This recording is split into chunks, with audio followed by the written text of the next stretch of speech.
Você vai ouvir agora uma mensagem nos encontros de paz e vida com o pastor João Ribe Palharim.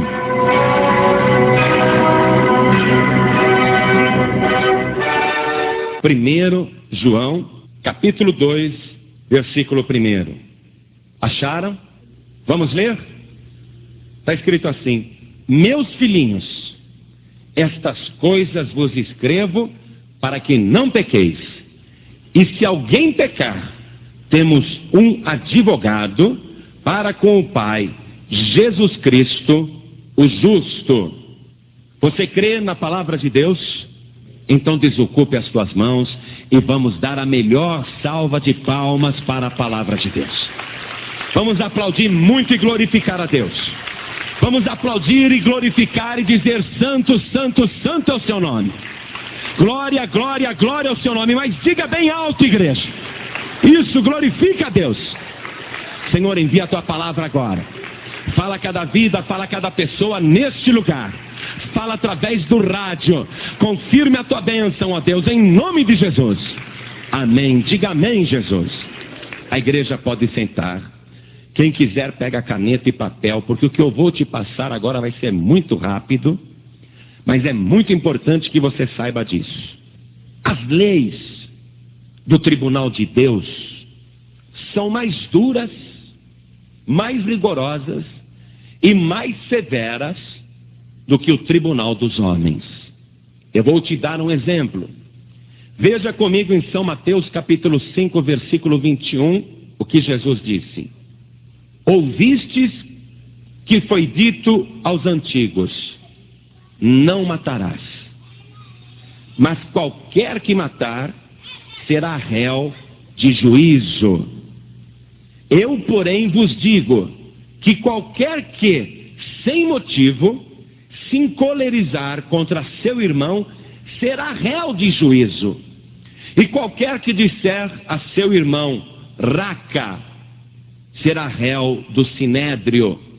E qualquer que lhe disser louco, será réu do fogo do inferno. Preste atenção agora. Todo mundo pensa que pecado é só matar, que o pecado mais grave é matar alguém. Jesus está dizendo que estes outros pecados aqui estão no tribunal de Deus no mesmo nível de um homicídio, de um assassinato. É horrível a gente ler uma notícia de que um assaltante matou um pai de família na frente das filhas, como acontece constantemente em São Paulo. E a gente repudia essa violência gratuita. Mas Jesus está dizendo que no tribunal de Deus, coisas que a humanidade faz diariamente são tão graves quanto matar uma pessoa. Eu vou reler o versículo 22. Eu, porém, vos digo, disse Jesus, que qualquer que, sem motivo, se encolerizar contra seu irmão, será réu de juízo. Você não pode ter raiva das pessoas sem motivo. Qualquer que disser a seu irmão raca, será réu do sinédrio. O que é raca? Raca quer dizer inútil. Vira e mexe, um xinga o outro: você é um inútil, você não vale nada. Raca. Veja, qualquer que disser a seu irmão raca, será réu do sinédrio. E qualquer que lhe disser louco, será réu do fogo do inferno. Aquele cara é um louco. Ah, você é um louco, você é uma louca. Você já falou isso várias vezes, não falou? Este pecado é tão grave quanto matar uma pessoa. Eu quero mostrar para você que coisas simples que as pessoas fazem no dia a dia estão mandando-as para o inferno. Por exemplo, veja comigo a carta de Tiago, capítulo 5, versículo 12. Mas, sobretudo, meus irmãos, não jureis, nem pelo céu, nem pela terra, nem façais qualquer outro juramento, mas que a vossa palavra seja sim, sim, e não, não, para que não caiais em condenação. Nós temos o costume de jurar por qualquer motivo. Quando eu digo nós, o povo brasileiro, juro por Deus, juro pelo meu pai, juro pelos meus filhos, juro pela minha mãe. Isso que os brasileiros fazem direto é um pecado gravíssimo que a Bíblia condena e que manda a pessoa para o inferno, que condena a pessoa. Além de haver esse rigor no tribunal de Deus para julgar os delitos, os crimes, os pecados, existe uma outra agravante na lei de Deus. É que as pessoas vão ser condenadas por aquilo que elas dizem. Leia comigo Mateus capítulo 12, versículo 37. Porque por tuas palavras serás justificado, e por tuas palavras será condenado. Por exemplo, a pessoa está cometendo um pecado, ela tem o costume de pegar escondida o que é dos outros. Se ninguém estiver olhando, ela pega. E quando está numa rodinha de pessoas, ninguém sabe que ela tem esse costume de pegar o que não é seu. Aí ela está numa rodinha de pessoas e sai lá uma conversa, um bate-papo, criticando as pessoas que pegam o que é dos outros. E ela que faz isso, ela diz, na minha opinião, devia colocar tudo na parede e fuzilar. Ela está fazendo aquele pecado e está emitindo um juízo sobre aquele pecado, achando que ninguém sabe o que ela faz. Então ela fala o que ela acha, mas ela mesma está se condenando. Por aquilo que a pessoa fala, ela ou vai ser absolvida, ou ela vai ser condenada, e é assim que funciona no tribunal de Deus. Agora a palavra de Deus ainda declara o seguinte, eu quero que você confira comigo lá em Romanos capítulo 3, versículo 23. Declara que todos nós, veja só, porque todos pecaram e destituídos estão da glória de Deus. Todos pecaram, a Bíblia declara. Ora, quer dizer que está todo mundo como réu, está todo mundo como condenado, porque qualquer pecado já condena a pessoa para o inferno. Qualquer pecado. E não adianta a pessoa falar, eu não tenho pecado, eu sou bom trabalhador, eu sou bom filho, sou bom marido, eu sou uma pessoa honesta, eu sou uma pessoa direita, eu não fumo, eu não bebo, eu não jogo, eu não minto, eu não tenho pecado. A Bíblia não diz isso. Veja 1 São João capítulo 1, versículo 8.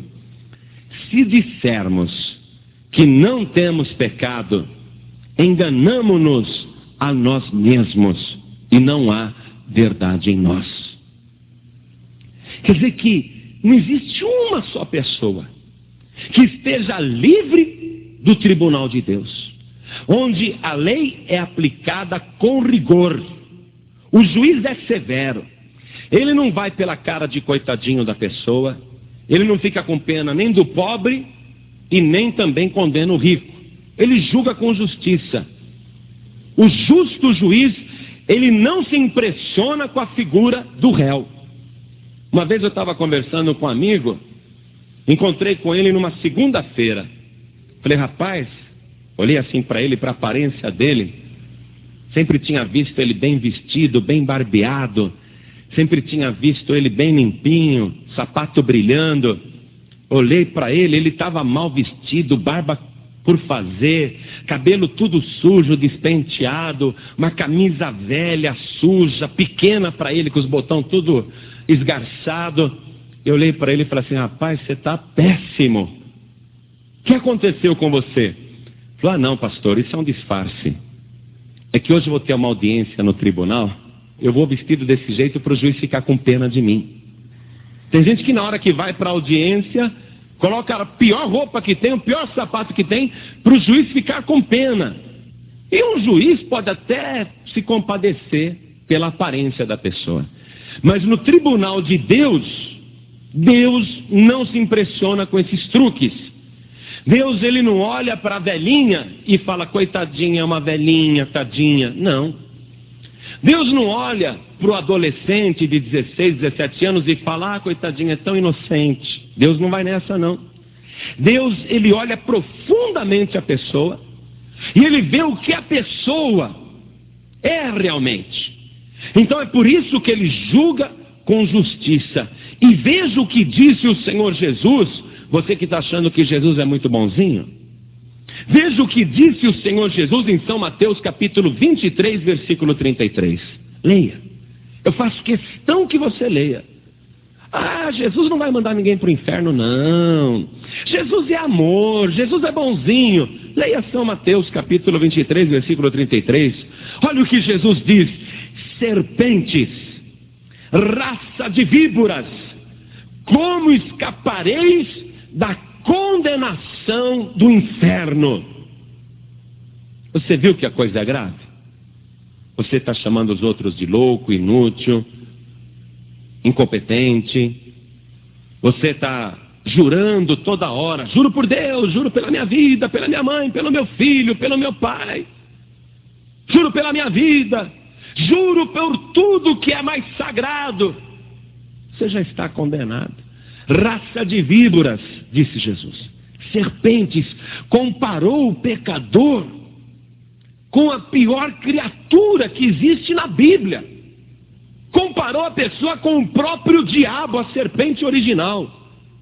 Serpentes, raça de víboras, como escapareis da condenação do inferno? Como, hein, amados? Já que todo mundo pecou, já que não há ninguém que não comete pecado, como que alguém pode escapar da condenação do inferno? Nós vamos ver isso agora na palavra de Deus. Nós vamos pegar o exemplo de um homem que foi um grande pecador e de um outro que pecou menos do que ele. Eu vou falar agora de Saul, o rei Saul, e vou falar de Davi, o rei Davi. Saul, você sabe como ele terminou sua vida: em desgraça, se matou com uma lança. Deus não teve misericórdia de Saul. Mas Saul não cometeu a metade dos pecados de Davi. E no entanto, Davi, Deus usou de tanta misericórdia com ele. Davi foi privilegiado, Deus abençoou demais o Davi, Deus ajudou muito o Davi, mas o Davi pecou mais do que Saul, muito, muito mais. Mas Saul para nós é um exemplo de uma pessoa ruim, decotada, uma pessoa má, uma pessoa que foi condenada, foi para o inferno, se matou. E Davi não, todo mundo sabe que Davi é salvo, Jesus é filho de Davi. Quantos creem que Davi é salvo? Levante a mão. Quantos creem que Davi é salvo? Eu também creio. Eu sei que Davi é salvo. Mas como? Se Davi pecou mais do que Saul, como que Davi pode ter sido salvo? Então vamos ver agora como que a pessoa faz, o pecador condenado, como que ele faz para escapar da condenação do inferno. E vamos ver o exemplo de Davi. Primeiro livro de Samuel, capítulo 24, versículo 15. Davi estava conversando com Saul. Saul queria matá-lo, Saul perseguia para matá-lo. Então Davi falou para Saul: o Senhor, porém, será juiz e julgará entre mim e ti, e verá, e advogará a minha causa, e me defenderá da tua mão. Davi foi para o céu e Davi foi salvo, apesar dos seus muitos pecados, porque ele tinha um grande advogado na sua vida. Ele colocou o Senhor como grande advogado. Ele colocou Deus como aquele que defende a sua causa e como aquele que o absolve no dia do juízo. Eu volto agora em 1 São João capítulo 2, versículo 1. O apóstolo João diz assim: filhinhos, estas coisas eu vos escrevo para que não pequeis. Mas, se alguém pecar, quem pecou aqui? Quem pecou? Levante a mão. Mas, se alguém pecar, você está condenado. Mas, se alguém pecar, nós temos um advogado para com o Pai Jesus Cristo, o justo. Então aplaude o teu advogado. Dá para o teu advogado uma grande salva de palmas. Paga para ele o honorário que ele merece. Paga para ele aquilo que ele deve receber. Tua honra, teu louvor, tua glória, os teus aplausos. Abra a tua boca e diga glória, glória, glória. Sem esse advogado, você é réu do fogo do inferno. Eu quero analisar com você para que serve um advogado. Eu sou advogado também. Quando um criminoso mata um homem e procura um advogado, esse advogado vai cobrar um honorário, vai estabelecer ali um preço para defender aquele réu. O réu deverá contar toda a verdade para o advogado. Toda a verdade. O réu não pode nunca tentar enganar o advogado que ele está contratando. Porque tem que haver uma relação de confiança total. O réu não pode mentir para o advogado que ele contrata. Então vai comparando a coisa. Se Jesus é teu advogado, você o contrata.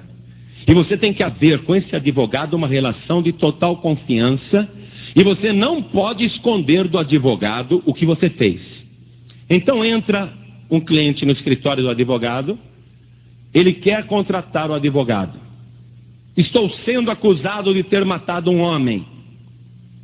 Então o advogado fala, tá bom, eu posso pegar o teu caso, mas você tem que assinar essa procuração me dando poderes para te representar no tribunal, porque o réu no tribunal não pode falar, só quando for perguntado.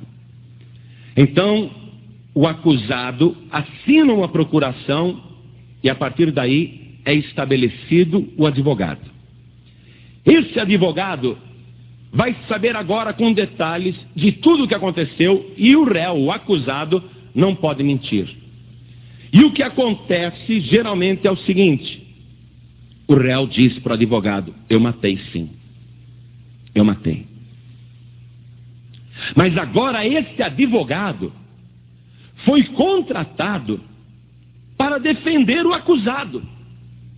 E esse advogado tem que fazer de tudo para que aquele acusado não seja condenado. E olha só, até parece antiético isso, mas não é. É o dever do advogado. O advogado não pode chegar no tribunal e falar para o juiz, ô seu juiz, ele me contratou como advogado de defesa, mas ele me contou toda a verdade, foi ele que matou sim, viu? Mete 30 anos nesse bandido. O advogado não pode fazer isso, porque ele foi constituído para defender aquele réu. E mesmo sabendo que o réu é culpado, ele vai ter que trabalhar para que aquele condenado seja livre da prisão, da condenação. Parece antiético, mas não é. O advogado, ele vai ter que fazer de tudo para que o condenado não seja preso. Às vezes até sabendo que as provas estão ali, o flagrante está ali, todo mundo viu. Eu vou te dar um exemplo de um caso verdadeiro, de um homem que ele matou o amante da esposa. Matou e falou que matou mesmo. E a cidadezinha inteira ficou sabendo que ele tinha matado. Ele era réu, confesso. Mas foi contratado um advogado para defendê-lo. E quando chegou diante do tribunal do júri, esse advogado disse o seguinte para os membros do júri: se vocês condenarem este homem à prisão por ter matado o amante da sua mulher, então eu vou mandar construir no centro da nossa cidade um monumento aos maridos traídos. E vou mandar escrever nesse monumento os nomes de todos os jurados. Bastou só isso e o réu foi absolvido.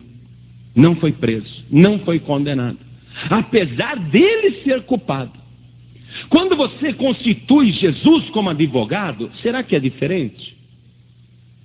Será que funciona diferente?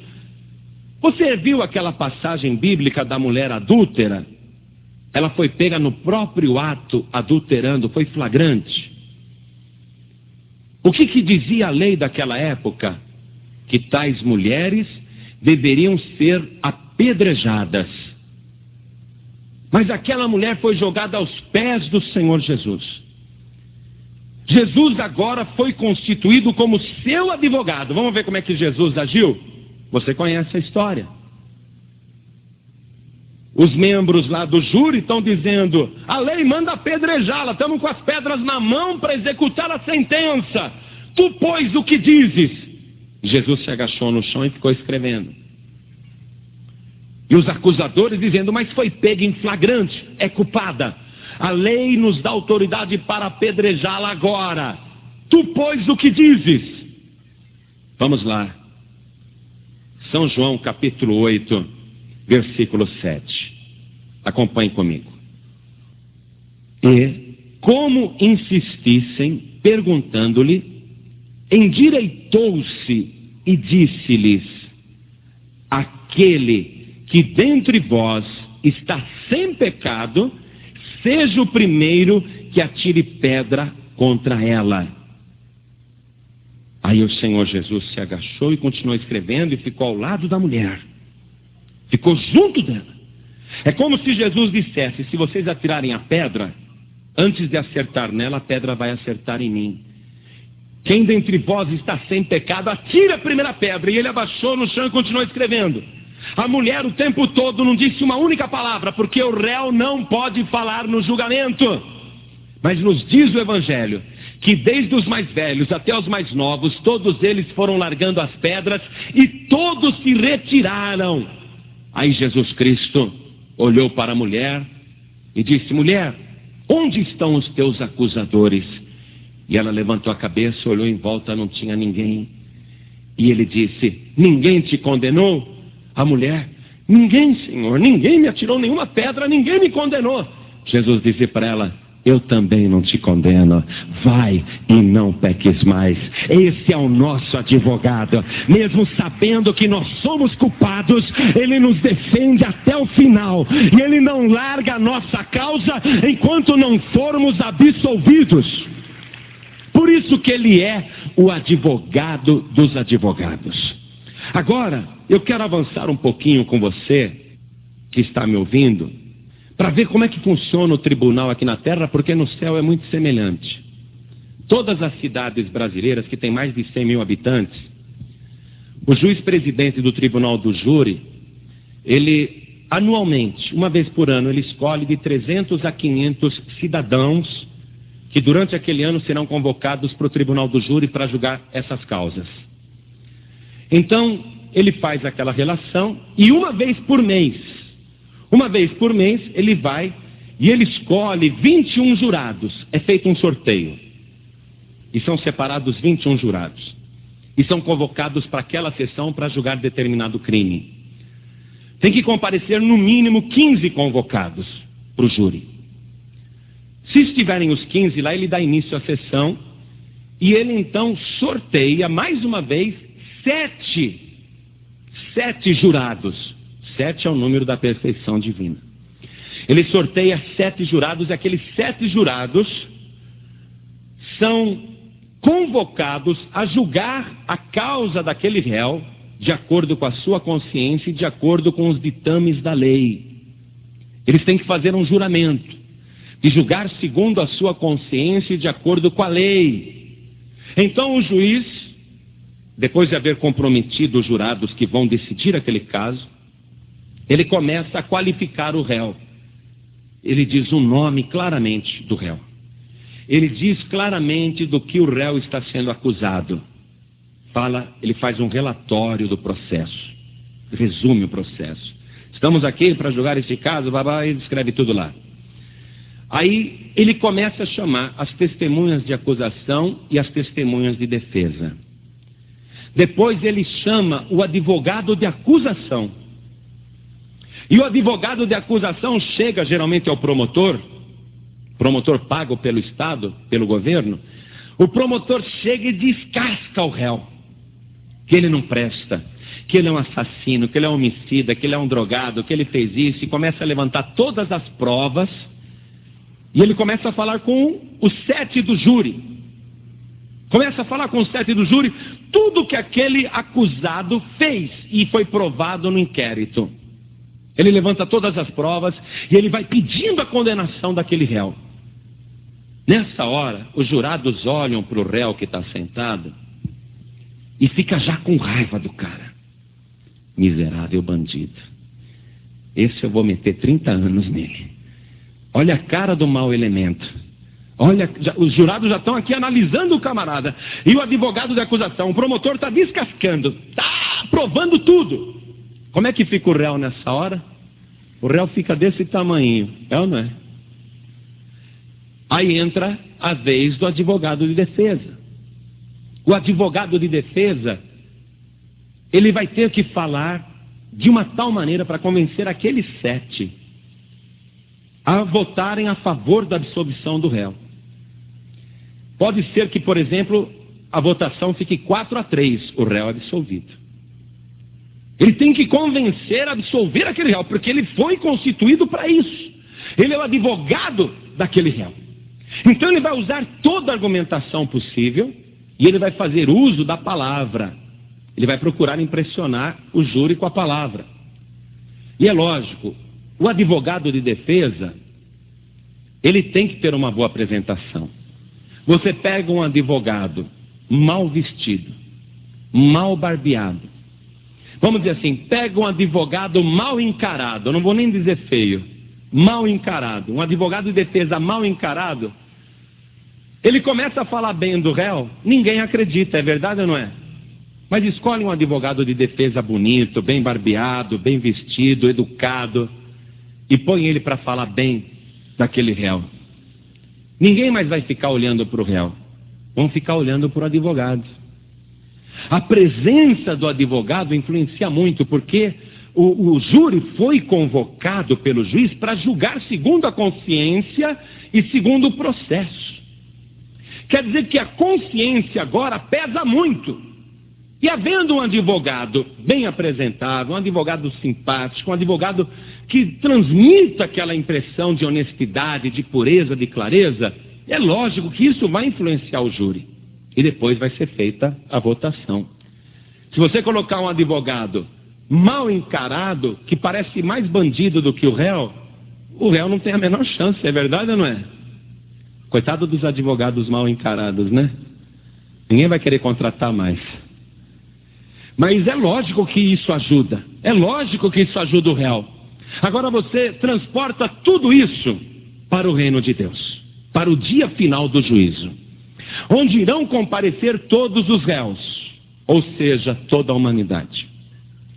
Quando acontecer o juízo, a igreja já terá sido arrebatada, e o julgamento está sendo daqueles que não se converteram ao evangelho, daqueles que não tiveram uma oportunidade talvez, daqueles que viveram segundo os seus valores morais, aqueles que eram ateus, o índio que nunca recebeu o evangelho, vai ser julgado pela luz que tinha. Então nesse tribunal, nesse juízo final, quem é o júri? Porque tem que ter o júri. Olha, no juízo final tem que ter o juiz, tem que ter o advogado de acusação, o promotor, tem que ter o advogado de defesa e tem que ter o júri. O juiz nós já sabemos que é Deus. O advogado de acusação nós já sabemos que é o diabo. Tanto é que a palavra diabo vem do grego diabolos, que quer dizer acusador. O diabo é o promotor do inferno. Ele é o acusador, ele vai levantar todas as provas contra você. E pior, pela primeira vez na vida, Satanás vai estar falando a verdade. Quando ele falar dos teus pecados, ele não vai estar mentindo. Ele que é o pai da mentira, no dia do juízo vai falar a verdade. Mas quem é o júri? Quem é o júri? Quem é o júri? Vamos ver aqui na palavra de Deus então, quem é esse júri? Veja comigo, 1 Coríntios, capítulo 6, versículo 2, primeira parte. Não sabeis vós que os santos hão de julgar o mundo? Versículo 3. Não sabeis vós que havemos de julgar os anjos? quanto mais as coisas pertencentes a esta vida. Então aquela igreja que foi arrebatada e está lá no céu, é aquela igreja que vai trabalhar de tribunal de júri, que vai julgar a humanidade e que vai julgar até os anjos. Vai ser uma tarefa da igreja. Nós faremos o papel do tribunal do júri. Agora, quem vai ser o nosso advogado de defesa para julgar os desviados, para julgar os que não subiram, os que não vigiaram, para defender a causa daqueles que estão indo como réus para o tribunal? Quem vai ser o nosso advogado de defesa? Vai ser o nosso Senhor e Salvador Jesus Cristo, o advogado dos advogados. É o advogado mais poderoso, é o advogado mais sábio, é o advogado mais ungido, é o advogado mais bem apresentável que existe, é o advogado mais bonito que existe, é o advogado mais gentil que existe. Agora imagina um advogado daquele julgando o réu. Ninguém vai olhar para o réu. No dia do juízo, pensa bem, alguém vai olhar para o réu? Aparece aquele advogado, vestido de branco, com a roupa resplandecente, com um cinto de ouro no peito, e uma coroa na cabeça, e a veste salpicada de sangue. Alguém vai olhar para o réu? Ninguém vai olhar para o réu. Vai ficar todo mundo olhando para o advogado. Mas o júri vai ter que julgar pela sua consciência, fez o compromisso com a verdade. O tribunal do júri, que somos nós vamos ficar olhando para o advogado dos advogados. Nós estamos esperando ele falar. Nós não vemos a hora dele abrir a boca. Nunca ouvimos aquele advogado assim, frente a frente, daquela maneira, tão de perto. Então nós não vamos nem olhar para os réus. Nós vamos olhar para o advogado dos advogados. Mas está lá o processo. O diabo, o acusador, ele levantou todas as provas. Olha, esse fulano mentiu, roubou, trapaceou, enganou, adulterou. Esse cara enganou todo mundo, essa mulher enganou todo mundo. Esse daí era um jogador, era um pervertido. Essa pessoa era uma pessoa imoral. Essa pessoa maltratava todo mundo, xingava todo mundo de louco. Essa pessoa fez tanta coisa errada, xingava os outros de inútil. O diabo está com aquele processo. O tribunal do júri tem que julgar pela consciência e pelo rigor da lei. Mas o advogado dos advogados, ele tem uma arma, ele tem uma coisa, um trunfo guardado para aquele momento, algo que ele reservou. E eu quero que você veja comigo o que é. O sangue de Jesus Cristo, seu Filho, nos purifica de todo pecado. Quando o diabo te acusar de tudo, e tudo for verdade, o réu vai estar desse tamanhinho, o réu vai estar encolhido na cadeira, mas o tribunal do júri está olhando o advogado dos advogados pela consciência, está ouvindo aquele advogado bonito, bem apresentável, poderoso, ungido, uma pessoa extraordinária, o seu nome é maravilhoso, conselheiro, Deus forte. Quer dizer, ele chama toda a atenção, mas tem o processo, tem as acusações, tem todas as acusações ali. Então tem que eliminar aquele processo. Então o Senhor Jesus vai usar esta arma secreta que ele tem. Ele vai dizer que aquela pessoa está inocentada. Aí o diabo vai pegar novamente o processo, o teu processo, para mostrar. Não está inocente não, olha aqui, ó. Olha aqui a culpa dessa pessoa. Mas quando Satanás abrir de novo o processo, não vai ter uma prova sequer contra você, porque o sangue de Jesus te purifica de todo o pecado. A Bíblia garante isso, Romanos 8:1. Agora nenhuma condenação há para os que estão em Cristo Jesus. Se você constituir Jesus como teu advogado. Eu quero que você, só para terminar aqui a mensagem, veja comigo São João capítulo 5, versículo 24. Só para concluir. Na verdade vos digo que quem ouve a minha palavra e crê naquele que me enviou, tem a vida eterna e não entrará em condenação, mas passou da morte para a vida. Amém, igreja? Marcos capítulo 16, versículo 16. Quem crer e for batizado será salvo, mas quem não crer será condenado. Se a pessoa não obedecer à palavra de Deus e não crer na palavra do Senhor Jesus, já está condenada. Você já está no inferno. Mas se você crer na palavra do Senhor Jesus, quem crê nele não é condenado, diz aqui João 3,18. Quem crê nele não é condenado, mas quem não crê já está condenado. O segredo está aqui. Se você crer em Jesus, você não está condenado. Mas se você não crer, você já está condenado. Agora, a pessoa que crê, o que ela faz? A pessoa que crê, porque não adianta falar eu creio. Você pensa que você vai chegar lá no tribunal de Deus e falar eu creio e ponto final? Eles vão conferir. Espera aí, vai ser conferido. Jesus disse, voltando em Marcos 16, versículo 16, quem crer, se a pessoa crer, olha só, quem crer e for batizado será salvo, mas quem não crer será condenado. Quer dizer que a pessoa prova que creu se ela se batizar. E não adianta falar que se batizou quando era nenezinho, pode esquecer. Porque quando você era nenê, você não pôde constituir nenhum advogado, porque você não tinha capacidade de escolher advogado. Você nem sabia quem era Jesus. Quando você era nenezinho, nem crime você tinha cometido, nenhum crime. Você não nasceu fumando, você não nasceu bebendo, você não nasceu falando palavrão, você não nasceu praguejando e amaldiçoando os outros, chamando de louco e de inútil. Você não nasceu fazendo coisas erradas. Então o nenezinho não pode crer e não pode cometer nenhum crime, portanto não há necessidade de nenhum advogado de defesa. Você falar que foi batizado quando era nenê, não resolve. Porque Jesus disse, quem crer, primeiro crê, depois é batizado. Quem crer e for batizado será salvo. Eu repito isso. A pessoa só prova que crê se ela se batizar. Voltando aqui para João 3,18. Acompanhe comigo. Quem crê nele não é condenado. Mas quem não crê já está condenado. Porquanto não crê no nome do unigênito Filho de Deus. Quem não crê já está condenado. Mas Jesus disse em Marcos 16 e 16, quem crer e for batizado será salvo.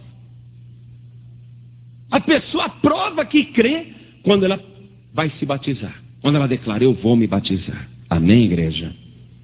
De outra maneira, não existe como você ter esse advogado. A procuração que você passa para o Senhor Jesus, para ele ser o teu advogado, é o batismo nas águas. Fora isso, você só está consultando o advogado. Sabe aquele cliente que entra no consultório do advogado? Ô doutor, queria fazer uma consulta com o senhor. O que o senhor acha, hein? Tem um processo aí comigo, assim, assim, assim? Aí o advogado responde. Aí o camarada vai embora e não contratou o advogado. Esteve na frente do advogado, acreditou no advogado, mas não contratou o advogado. Ele só contrata o advogado quando ele assina a procuração. Não adianta você vir na igreja, vir na igreja, vir na igreja. Não adianta você fazer campanha, campanha, campanha. Essa campanha resolve só para isso daqui, ó. Tirar óculos das pessoas, curar coluna na hora, só isso. Só para isso. Fazer campanha só serve para você resolver problema e para você receber bênçãos. Agora, para ser salvo e para você escapar da condenação do inferno, só se você crer. E Jesus disse, quem crer e for batizado será salvo. Eu quero perguntar para a igreja. Eu quero perguntar nesse momento. Eu não quero te envergonhar, não. Eu não quero. Mas eu quero que você responda diante do advogado. Quero que você responda diante dele, não para mim. Quantas pessoas que estão aqui, que ainda não são batizadas nas águas depois de adultas? Levante a mão. Responda para o advogado. Olha bem. Você está só se consultando com o advogado, mas ainda não contratou esse advogado. Que adianta você ser curado dos olhos e vai para o inferno enxergando bem? Vai ver o diabo claramente, perfeito. Vai ver o PC Farias ao vivo, sem óculos. Que adianta, né? Jesus falou assim: se teu olho esquerdo te escandaliza, arranca-o e joga fora. Porque é melhor que entres na vida com um olho só do que com os 2 olhos ser lançado no inferno. Eu acho ótimo isso daqui. Vocês não gostam disso? O pessoal foi curado dos olhos, não é legal?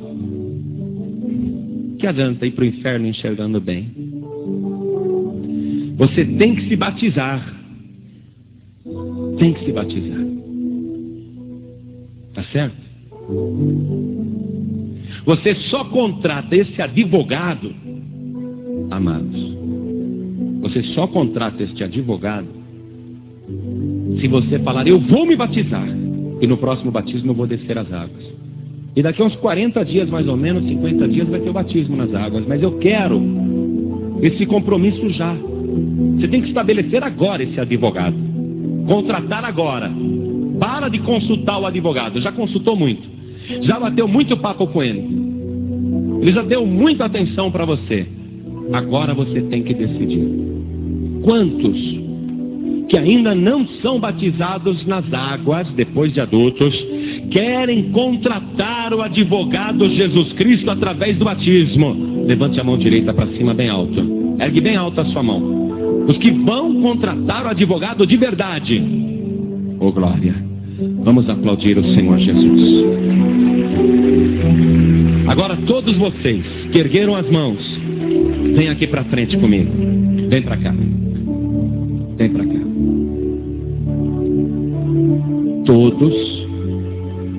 Todos que ergueram as mãos e estão contratando o advogado dos advogados, vem para cá. Você não é batizado nas águas? Ó, tem mais óculos aqui. Uma vez eu estava fazendo um batismo nas águas.